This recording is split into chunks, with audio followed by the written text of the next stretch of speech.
Hello! Happy New Year, everybody. What's going on? Let's look at all of these. Happy New Year. It is a song featured on Stranger Things, but it's actually from a movie called The Never-Ending Story. If you haven't seen it, go see it. It's pretty fantastic. It's a classic. I'm a little congested today, and I'm sorry. Okay. Enjoy Little Women. Let me know how it is. I've heard it's a very good movie. Can't wait to see it. Okay, I'm going back to the bottom. Woo! How is everyone? I'm great. I had a really good New Year's and a Christmas holiday. Tessa? Yeah. What'd we do? We went to Canada. We went to Canada for Christmas, and it was crazy awesome. San Francisco and Colorado. Thank you. So we went to Canada. We went to Prince Edward Island, where Tessa's from, and we had a great time. And then we went to San Francisco and saw my parents. Then we went to Colorado for the New Year to hang out with my friend Daniel. And then we went back to San Francisco, hung out with them, and now we're home. So, very good time. How about you guys? How were your New Year's holidays?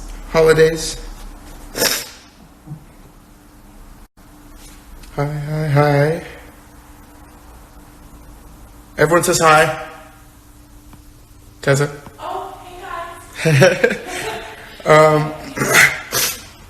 So, I see some people are asking. Today we are... Study the whole time. That's good. That's probably good. Okay, so today we are discussing Go Set a Watchman by Harper Lee. Now, I have to put this down for a hot sec, so just give me some... Let's see. We're going to try to do some innovation here.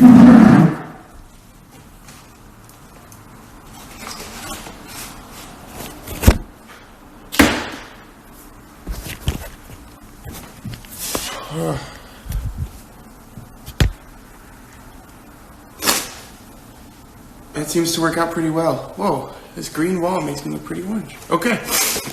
So, we're discussing the first 100 pages of Harper Lee's Go Set a Watchman.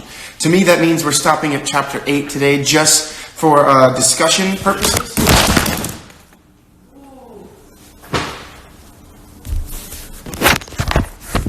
Alright, that didn't work. Sorry, I'm a little all over the place today, it seems. Okay, so we're discussing up to chapter 8 for discussion purposes. Yes, we were supposed to finish the book, guys, but I want to discuss it in 2 different discussions so we have time to get the new books that I'm going to announce today. This way's better.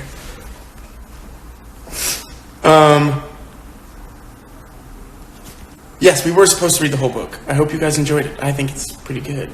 Can we have the next books, please? Whoops. It was my iPad, so not my cell phone, so probably just as bad. So I have 2 new books to announce today that we will work on getting, and then next week, when we finish the book, I will announce the other 2 books. That will be like the 4 books that we read until May. Yeah, I'm a little congested today. I don't know what's going on. Oh, yeah. Tessa, that might work. Perfect. Look at that. Everyone needs a Tessa.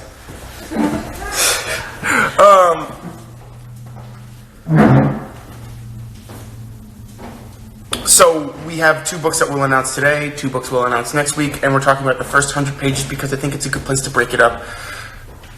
Anyway, so today we are talking until chapter 8, which is actually exactly page 100, and it starts with the same suddenness that a barbarous boy yanks the larva of an antlion from its hole to leave it struggling in the sun. Jean-Louise was snapped from her quiet realm and left alone to protect her sensitive epidermis as best she could on a humid Sunday afternoon, precisely 2:28 p.m. The circumstances leading to the event were these. Before this,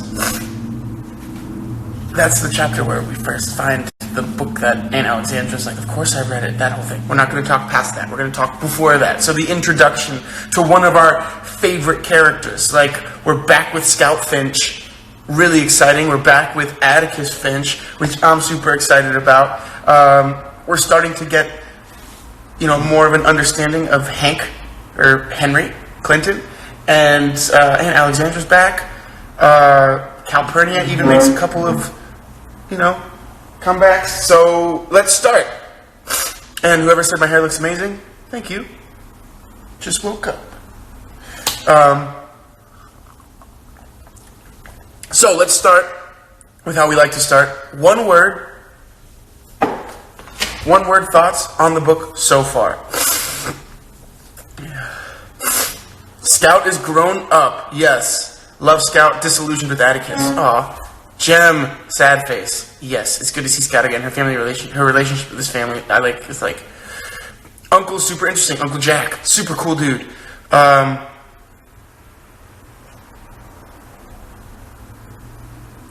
I will say the fact that we lost Jem broke my heart as well, especially that small paragraph in the beginning when Aunt Alexandra kind of twists a knife at Scout, when she's like, he thought you were thoughtless. And then Scout has to go through this whole thing where she's like, no, he wouldn't believe that. And I feel so bad.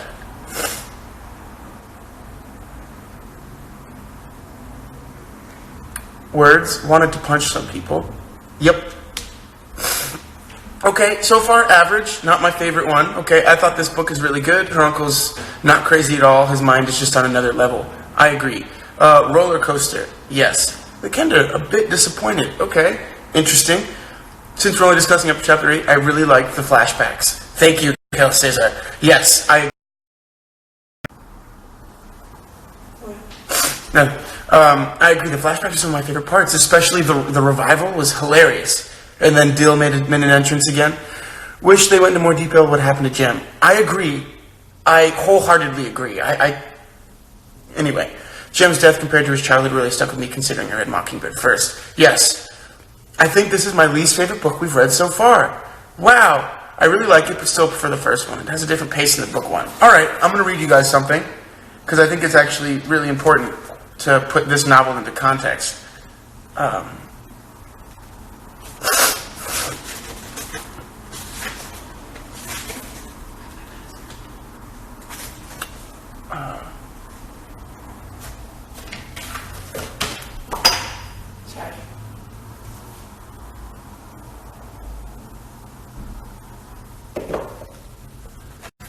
Okay, so,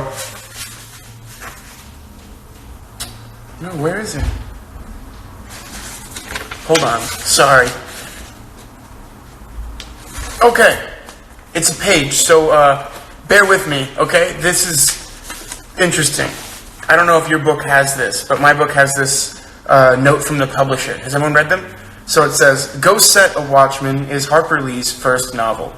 It was written in the mid-1950s and was submitted to a number of publishers by Harper Lee's agent Maurice Crane in 1957.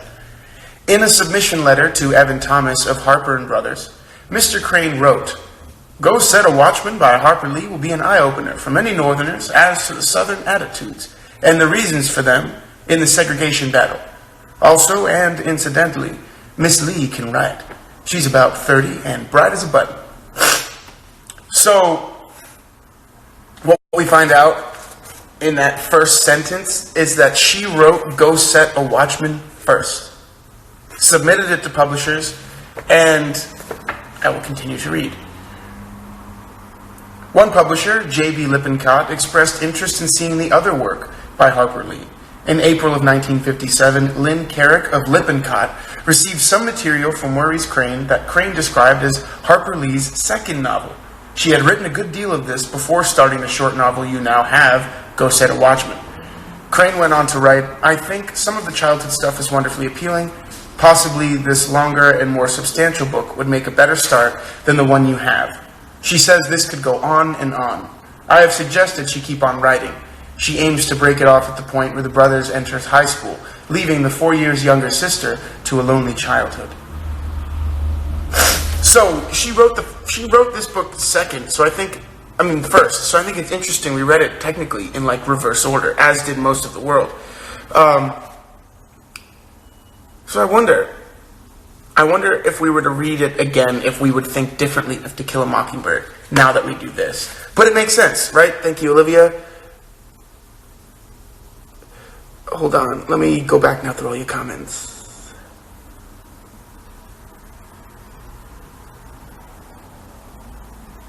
Different pace. Could say hi to my friend Jess. Hi, Jess. Not my favorite book. Jem just dropped dead. No, I know. Jem and Scout made me want to read the first book. It was interesting. A lot of emotion. Oh my god, I miss Dale so much. Me too. We talked about the flashbacks. I'm sorry, guys. I'm going to take care of that in a minute. All the moments with Scout and Jem was so precious. I really enjoyed the relationship. I did too. Horrible still didn't finish it. Yo, you got time. Don't worry about it. You can finish it by next week. Just get to page 100. Hey, guys. Didn't get to finish the book in time for the live, but looking forward to different readings. I love to see Dylan and Scout interaction with both of them as grown-ups. Yes. Isn't that interesting? I read To Kill a Mockingbird to be ready for this book while reading the Testaments. Maddie McCall. Okay, my copy doesn't have that either. I was so disappointed that Jem dying was just mentioned like it was nothing. I missed him. He deserved better. I think that is also reflective of the fact that she had to move on from that. Like, it happened, but at this point it happened when they were younger, and she just has to keep... Well, I mean, it happened 2 years prior to where we pick up in the book, so it's not that much time, but I think she's in a place where she has to kind of, like, figure it out, and I think it still really affects her, and that's why Anne Alexandra can still get her, and they actually use that really funny phrase where she's like, she got my goat, I think she says. I just thought that was cool. But realizing it was written first makes sense, I guess. But the fact they called her Jean Louise and not Scout really helped. This book makes me think of The Great Gatsby for the themes, because this book has the theme of disillusionment too. Yes! Very cool. I really miss Jem. He had a great relationship. Jem deserves better than I mentioned. Having to read Kill a Mockingbird first, I just wish I hadn't read Ghost and Watchman at all. Wow. Yes, Jem deserves better. All I can't wait to...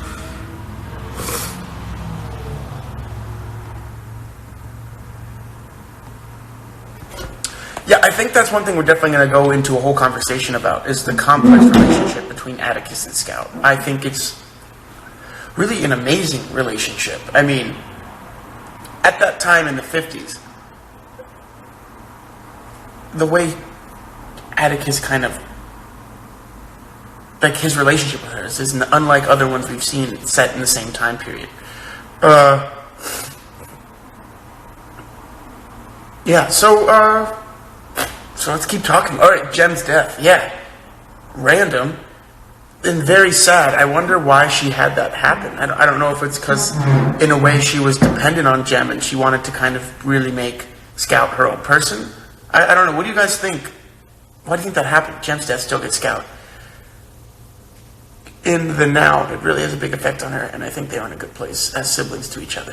Well, what do you think of her mother's death? I don't understand. Was she sick, or did she commit a suicide? I love the father-daughter relationship they have. I think he said a guide her, yes, but he doesn't put so much pressure on her like her aunt does. Not only that, but he also recognizes that she's a human being. When they get caught in the... I thought it was super funny when they get caught in the river, her and Henry, and her aunt storms into her bedroom and wakes her up and goes, how can you... You should be ashamed of yourself. And then he does the thing where he's like... have I embarrassed the family too far? Will we survive it? And then Atticus goes, we might. I didn't even understand how that happened. Like, how did he die? Did they say that? Did I miss that? They didn't say. They say Jem just dropped dead one day. Give me 1 second.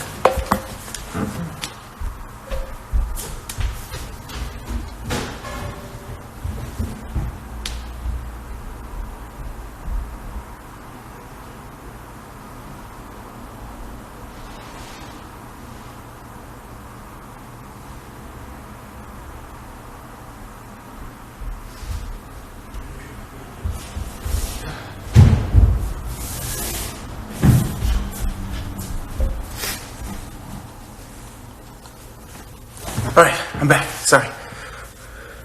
It's just that he just dropped dead. They didn't... Jem's death, they didn't say anything else about.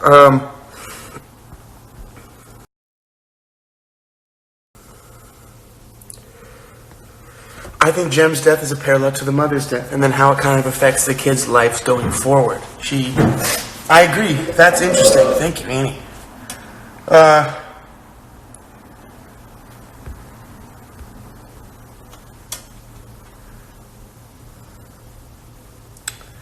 Remember, we're here to talk about Go Set a Watchman by Harper Lee. No other books. There's a lot of books if we're going to do that.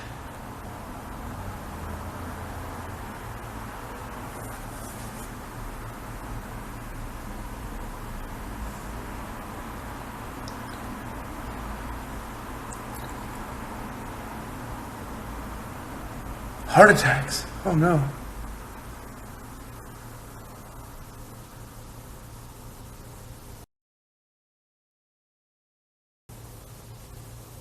This book was the most pre-ordered book since Harry Potter and the Deathly Hallows. That's crazy. But yeah, it seems that we're all kind of leaning into this. Jem died, and in turn, it made Scout more independent. I think that, but it also made Scout more cautious of decisions of the future. I think that might be one of the reasons why she's having trouble, up to the first 100 pages, having trouble with Hank. Because I feel like time feels different now. I was extremely surprised. I didn't expect it. And also, I agree with you guys that we had developed such a relationship with Jem and Scout in the first book. For us to find out the way that we did, that he was no longer going to be in this book, it was sad. Now, I do see some things of Jem like reflected in Henry, which I think is really interesting. Especially that, Henry is now Atticus' like right-hand man.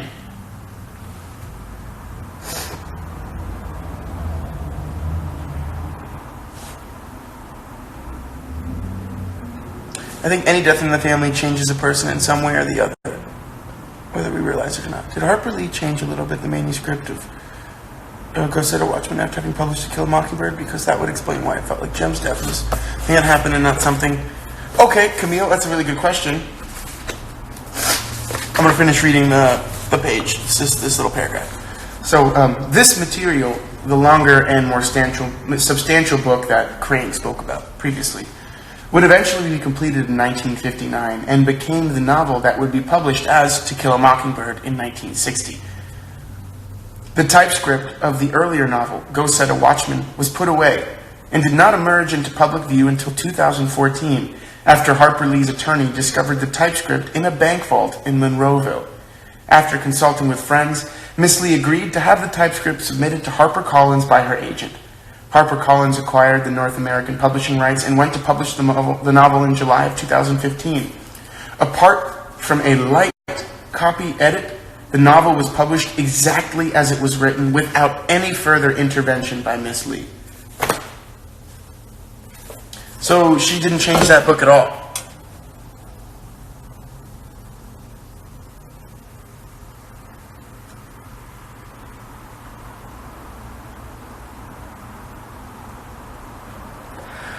I think so too. Think about it. We have no relationship to Jem.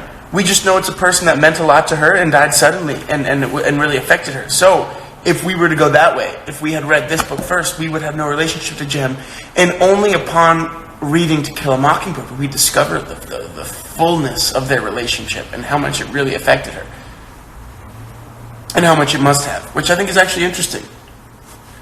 It felt weird at first because Jem wasn't there, Dill wasn't there, and I was like, we're missing half of the characters.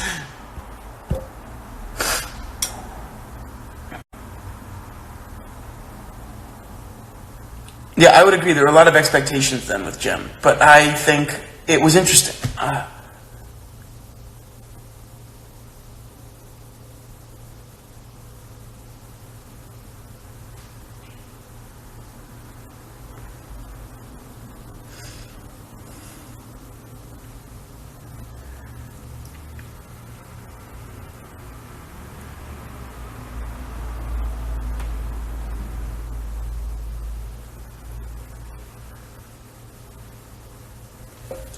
Yeah, so I feel like, okay, so we're talking about Jem. What do we think about Dill? How Dill's in Italy now, and he's kind of just wandering and doing his thing. What do you guys think about that?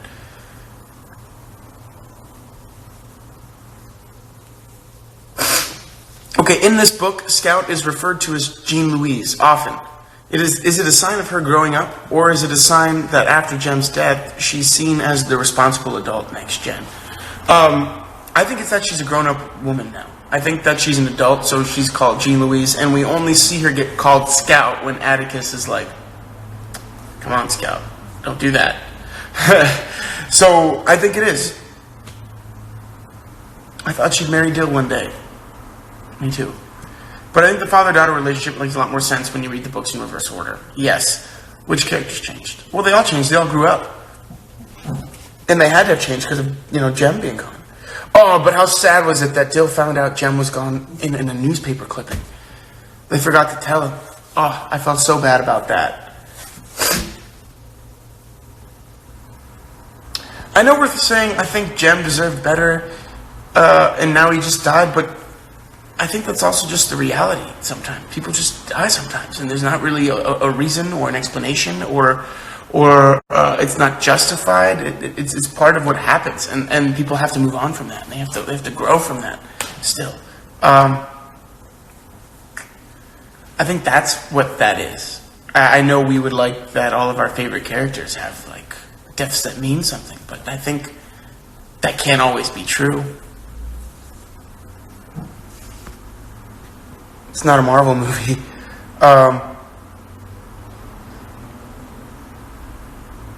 Oh, you guys having pasta right now? I'm jealous. I'm gonna go have pasta.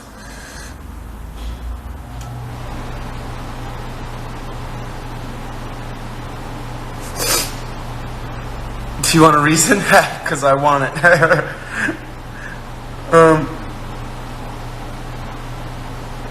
I mean, we could have gotten a few more flashbacks with Jem. Yeah, but I think we loved Scout in the first book. She was the protagonist in the first book, as much as Atticus was. But really, we watched her go through this whole experience with what her father had to do in this town. And now we're learning more about the politics of the town, what it was like for her to grow up there and then leave and then come back, and all the pressure she feels that I'm sure if any of you have left your hometowns and you go back, you kind of feel like, oh, they still think of me as this person, and I'm this person, or I remember being in this world. It's a whole thing. Atticus, I don't think changed. I think he's grown because he's older now, but I don't think he's changed. To me, he still feels very similar, very, stoic and thoughtful and wise.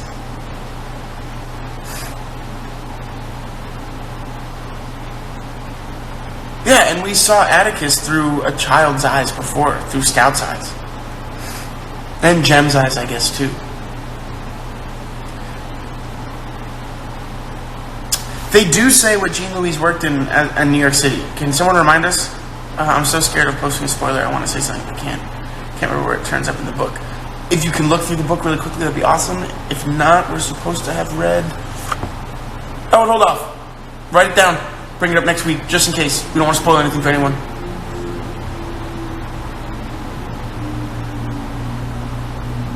I like Go Set a Watchman. I think Go Set a Watchman beautifully portrays the conflicts of thought patterns between two generations. I think that's a theme.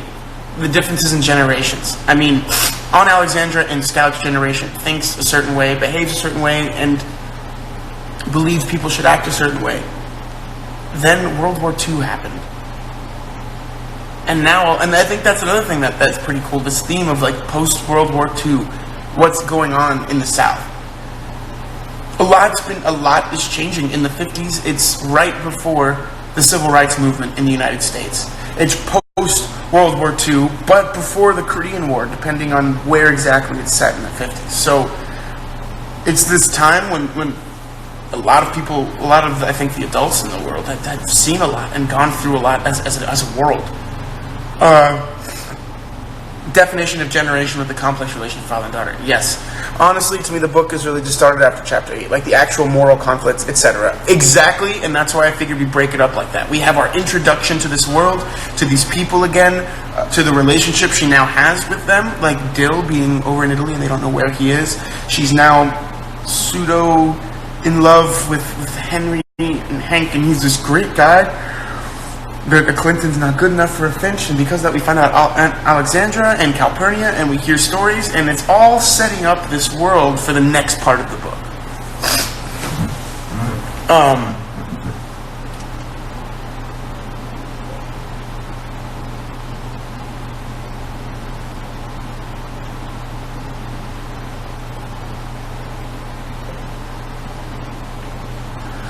think it's actually really interesting. I don't know, I think it'd be cool to bring it up with your Georgia friends if they're the type of people that can talk about things and are really like conversational. If not, then maybe you won't, because it could get political, it could get weird.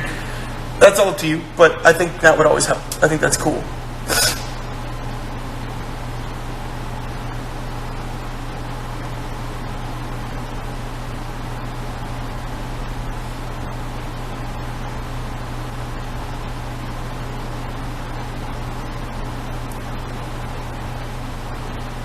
Yeah, so let me look at my notes really quickly. Got a few.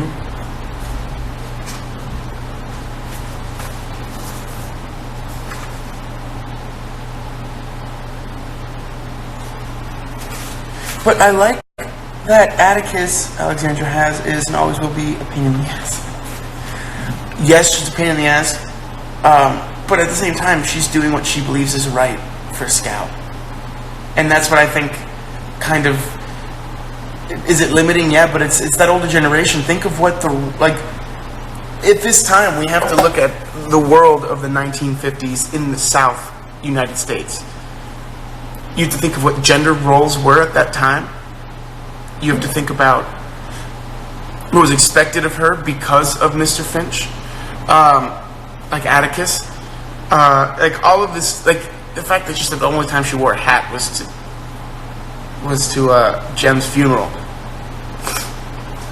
I have to agree, I like Dr. Finch too. I feel like he'd be a member of our book club, except he'd know more than anyone. He'd be crazy. He's hilarious. I like that he kind of like read himself into like this eccentric personality, right?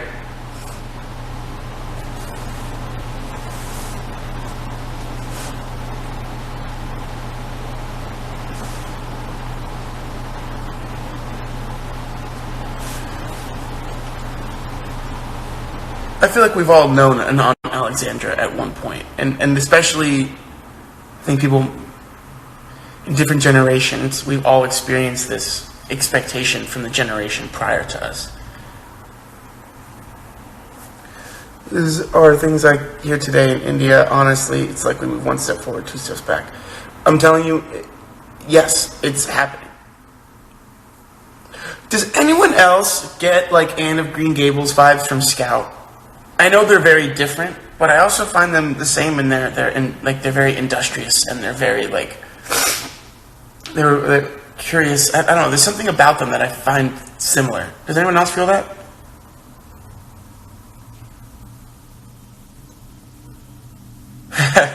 Dr. Finch, the crazy uncle.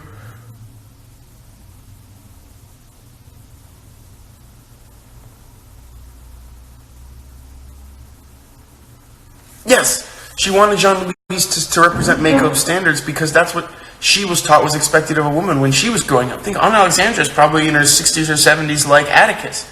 I don't remember if she's older than him or not. Atticus, they say, is 72. So, like, while we can say that's not cool, Aunt Alexandra, we can't be mad at her for doing what she believes is best. We can acknowledge the parts of it that are constricting, and we can try to, if we ever met someone like that, we can try to tell them that's not cool. But we can't shut her down like that, because I think at the end of the day, she wants to have Scout's best interest in hand, whereas Atticus actually does.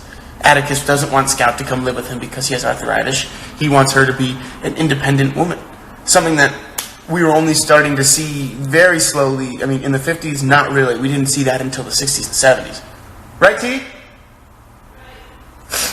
Exactly. So this, what? Okay.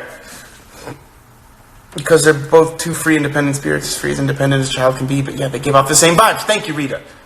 I think Scout and Anna could be friends.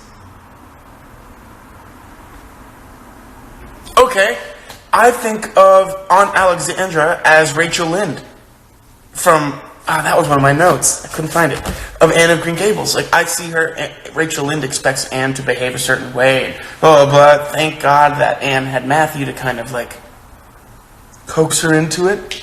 But Anne also was growing up in a different world too, much older than that. Now we're in, like, we have to look at the time period. Like, we can't judge people by today's standards. We have to look at what they were going through and say, okay, I'm glad things have changed here, but as we've read from one of the comments, it hasn't. in some places, and that's what's interesting.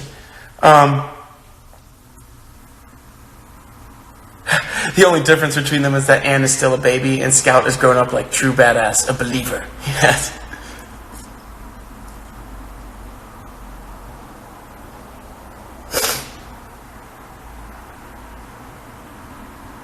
Well, Jordana, my argument there is like we see Rachel Lynn soften up to Anne, because Anne is bringing in this whole other world. Aunt Alexandra, although doesn't soften outwardly, she does it in a way that she can. When Atticus loses Jem and Atticus develops arthritis, she gives up her life and goes and lives with Atticus, so that Scout wouldn't have to. And I think, like Scout says, she's humbly gracious of that. And I think that's her way of softening, is saying, all right, I may not agree with Scout living in New York and being an independent woman, a spinster, as Scout says in the beginning of the book, but I'm going to let her do it. And I think that's kind of where that comes in, because we have to recognize the place and time, in this book especially.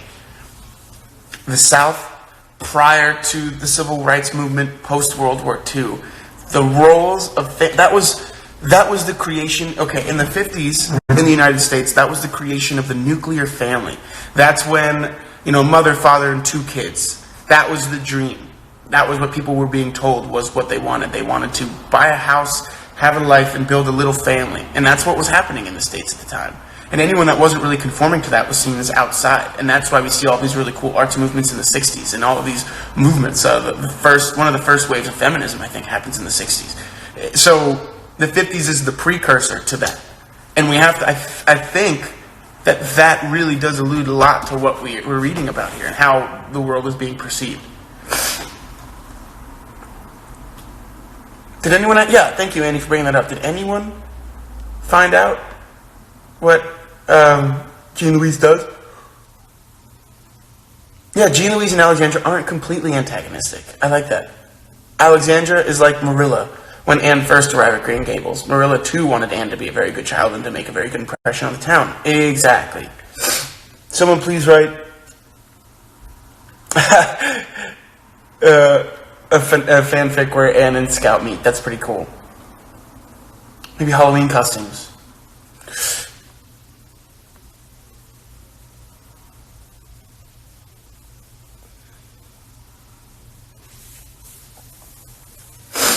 Exactly, Jordan. I see that as what Alexandra's doing. But at the end of the day, she always has Scout's best interest at hand. Like when the news is going around the town that her and Hank were caught naked in the river, and Alexandra, although you could say that was selfishly to protect her own name, went out of her way to try to quell that before it ruins her reputation. And in that time, what was expected of women, that would have been very bad for Scout. Although Scout might have not cared. Alexandra would have seen that as not okay.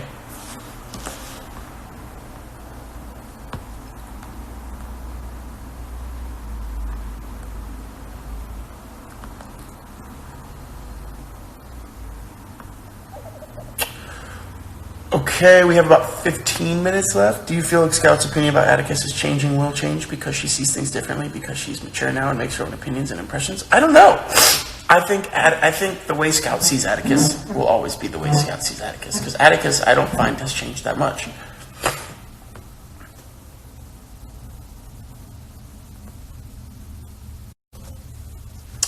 There is one part that I think was very interesting.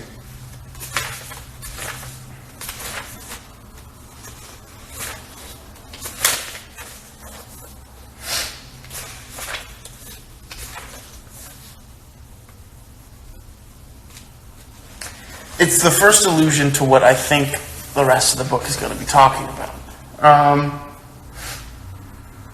It's when Atticus and Jean Louise gets home for the first time, sees Atticus, and then Atticus talks to her. It's page 24 of my book. It's he goes, He returned and drank a cup of scalding black coffee at an alarming rate of speed and said, "Mr. Finch, I better be going." "Wait a bit and I'll come with you," said Atticus. "Feel like it, sir?" "Certainly. Jean Louise," he said suddenly, "how much of what's going on down here gets into the newspapers?" "You mean politics? Well, every time the governor's indiscreet, it hits the tabloids. But beyond that, nothing." "I mean, about the Supreme Court's bid for immortality." "Oh, that. Well, to hear the Post tell it, we lynching him for breakfast. The Journal doesn't care, and the Times is so wrapped up in its duty to posterity, it bores you to death. I haven't paid any attention to it except for the bus strikes. The bus strikes? And that Mississippi business. Atticus, the state's not getting a conviction in that case was our worst blunder since Pickett's charge." Yes it was. "I suppose the papers made hay with it. They went insane. And the NAACP? I don't know anything about that bunch except that some misguided clerk sent some NAAC Christmas seals last year. So I stuck them on all the cards I sent home. Did Cousin Edgar get his?" So, that part is alluding to what's going on in the country, the bus strikes that were happening. That would be, I believe, one second.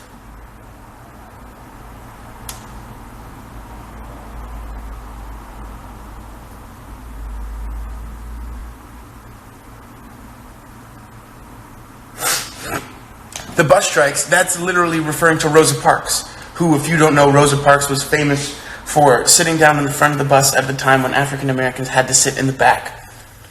And when asked to move, she refused to do so, causing a strike of the bus systems in a lot of the parts of the South, Montgomery, Alabama, being one of them. And we're also in Alabama. So that, she's talking about what's really going on, but then we kind of slide back. And then, the second half of the book will dive into that even more so. I'm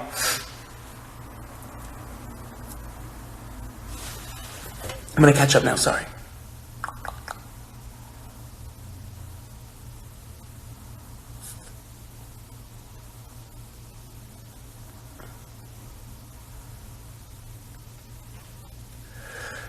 The scene of Poe Dameron, yes. I haven't seen it yet, Rita. I haven't seen Star Wars yet. Skipping this.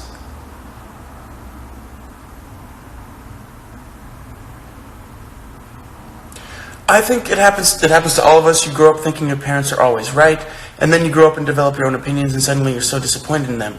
I don't think that's the way I look at it, because I'm not disappointed in my parents at all. My parents, I'm very proud of them. I think you grow up and you recognize that the people that were the holders of all the information you would have in the world as a child, that were the ones that felt when it was right to tell you and have you exposed to certain things, or sometimes were there, those people you recognize at some point are just people as well. And you're like, whoa. Well, I see my parents. I was like, my parents. I see them now as people who lived a life and were making their decisions as to what they thought was best. And I love them more for it, Now, does that mean they always agree with what's going on now? Maybe not. Does that mean that there are things that I feel differently about, or that we've grown together by learning about together? Yes. But yeah, I think it's just that you stop seeing them as or you start let me say it this way, you start seeing the humanity behind the superheroes. You're like, oh, these are superheroes. And then you grow up, you're like, oh, okay, they're real people like me. That makes me feel less pressure about the future. We always saw Atticus through Scout's eyes. This time around, we see who he truly is, yes. But I think now we have a different privilege. Okay, that's a different conversation, sorry. To the non-American Rosende readers, did you also stop reading to study more about the U.S. history and civil rights? Because I did. Good. That's what I'm glad. Next time I'll have a little more information about that so that we can all be caught up. I probably should have done that before. Sorry. But I think the setting and time of this book is one of the reasons it is why it is. And I think if you guys do extra study into the civil rights movement, which starts in the 60s, the late 50s, mid 50s, the mid 50s, but really gets a swing going in the early 60s. So if you look at that time period, and then you also have to look at post-war United States, so post-World War II, when everyone comes home, and what the country was like then, this boom of industry and everything that was happening in the States. So it gives you a really good setting. So if you want to kind of catch up on that and maybe get a little more of the book, I would do that.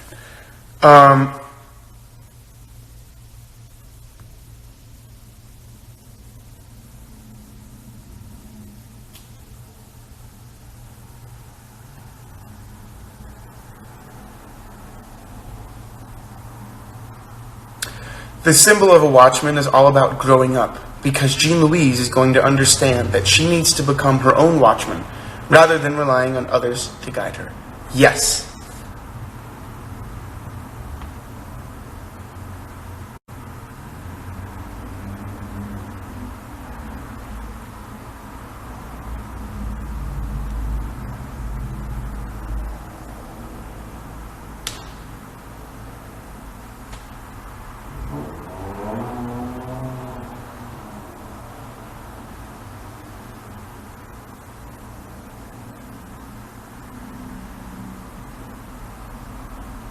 Good. I'm glad you guys are doing that. That's awesome. Maybe I didn't know. We've always seen Atticus through Scout's eyes, but a lot has happened. She's older now, and Jem died. Do you think she will see Atticus differently? I don't know. Maybe she's getting to that point where she's starting to see him as a person. I don't know. What do you guys think?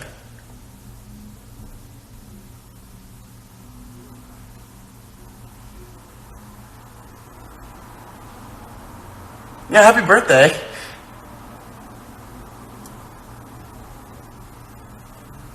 Oh my goodness, 5 minutes. All right. We have about 5 minutes. So I can't wait to finish this book next week with you guys. Next Sunday, I will post with more time than I did today about the time for next week. Okay. So the first 2 new books.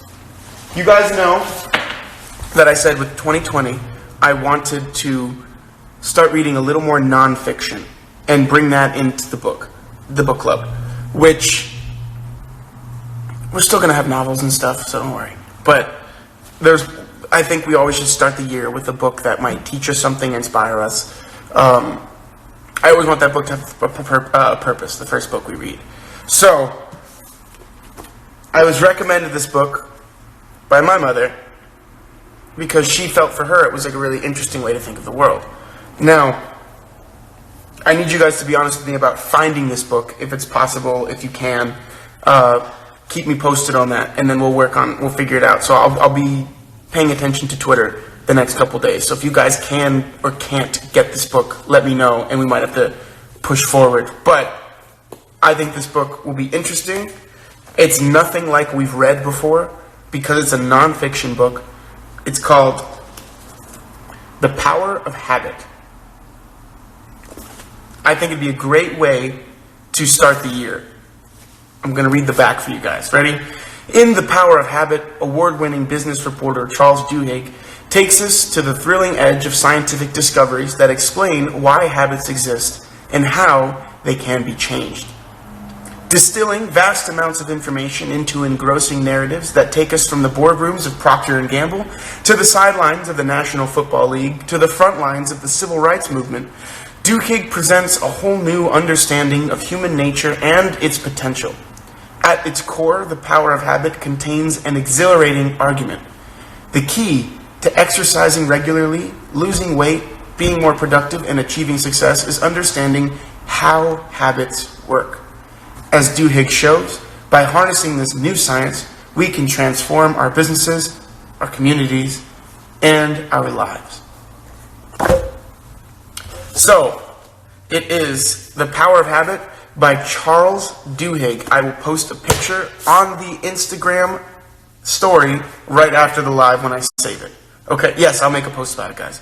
So, that's the first book that I think we should read in the beginning of the year, because it's going to be, 2020 is a new decade.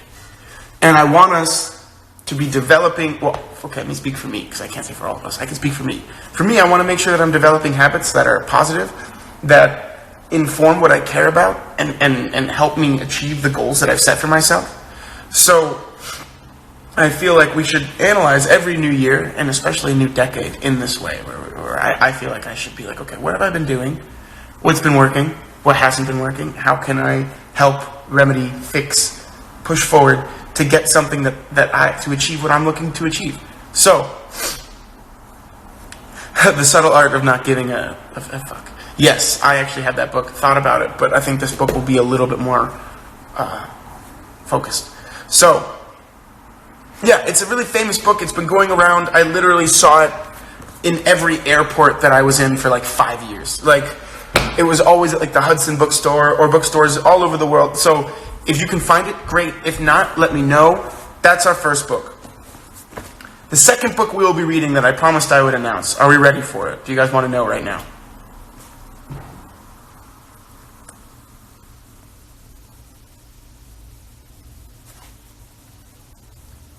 Okay, good. Yeah, I got it on Amazon. I know if you're in the States, Barnes & Noble. If you're in Canada, I'm pretty sure Indigo has it. Okay, cool. I recently read The Three Daughters of Eve by Elif Shafak, and it's great. Maybe we can read it anytime soon. Maybe. I'm gonna look into it. All right. So the second book is in honor of a film that's currently out. I was gifted this book for Christmas, and because of that, I was really excited to read it. So I decided we're going to put it in Rosende Reads. We're going back to a novel before we go back. We're probably going to go back and forth. So we'll go nonfiction, novel, nonfiction, novel for this so far. And maybe we'll go a little farther. I don't know. But Rita Orzo guessed it. Rita, you guessed it. It is Little Women. Oh my God. Little Women. I can't wait to read it. I can't wait to see the movie. I'm gonna have to see the movie and then read it, which I'm okay with. But I'm very excited to read this book with you guys. It's a little longer than most of the books that we like to pick. So, yeah, and that's why I picked it too. I knew it was a bestseller, so I knew it would be easier to find. But these are our first 2 books of the decade and the first 2 books of 2020. So, enjoy. I'm very excited as well. I'm very excited for this book because it'll give us a good outline. And then I'm very excited for this book because I've only heard fantastic things about it. I'm going to read the back for you guys because I like doing that. Little Women transcends the boundaries of time and age. It is as popular with adults as it is with young readers. The beloved story of the March Girls is a classic American feminist novel, reflecting the tension between cultural obligation and artistic and personal freedom. But which of the 4 March sisters to love the best? For every reader must have their favorite. Independent, tomboyish Jo, delicate, loving Beth, pretty, kind Meg, or precocious and artistic Amy, the baby of the family. The charming story of these 4 little women and their wise and patient mother Marmee, enduring hardships and enjoying adventures in Civil War New England, was an instant success when first published in 1868 and has been adored for generations since. So, like this book, I will prepare a kind of a historical context for this book for those of you not in the United States, so you can understand what was going on at the time that this book was written and about the time that it was written about.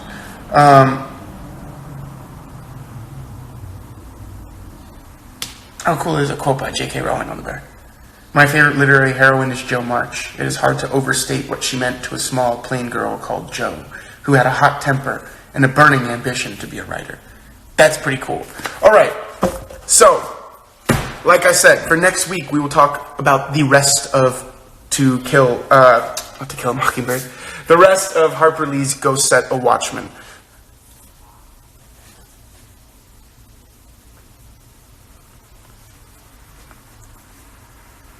So, we will discuss... Sorry, I was reading the comments. Yes, it's going to get lit, Arari. Love that, Amy. Thank you. I will be using that a lot. You'll get tired of it, I promise. So, we will. We will get lit with the rest of Harper Watchman. Go set a Watchman. Then we will go to The Power of Habit, and then we will have Little Women. And next week, I will tell you guys what we will be reading the next 2 books after that, so we have time to get them up. All right. Thank you guys for joining us today. Happy New Year. I hope that not only this year, but this decade is full of victorious wins. And you know what? There will be some defeats. But let not the defeats take away. Let them only inspire you to work harder, to stand up once again against them. Tessa's looking at me now, so now I'm self-conscious. But yes, let this year be full of awesome wins, and make sure, I think one of the most important things that this book, The Power of Habit, will help us with is setting goals and finding ways to achieve them. So I challenge all of us to take like the next week to kind of just analyze what we want in our lives, what we want to be reading, what we want to be eating, what we want to be doing, and who we want to be spending time with, and make sure that everything we're doing is benefiting our ultimate goals. Yeah, so Happy New Year, guys. Happy New Year, all. Remember to continue being curious, continue asking questions and questioning everything, continue exploring, continue growing, and continue to be... I don't know why I was expecting someone to like say it and finish it, but... Me? Yeah. Continue to be forces of positive change in your environment. But yes, Rita, you caught me. Yes, so Happy New Year, all. I will see everyone next week. And talk to you guys soon.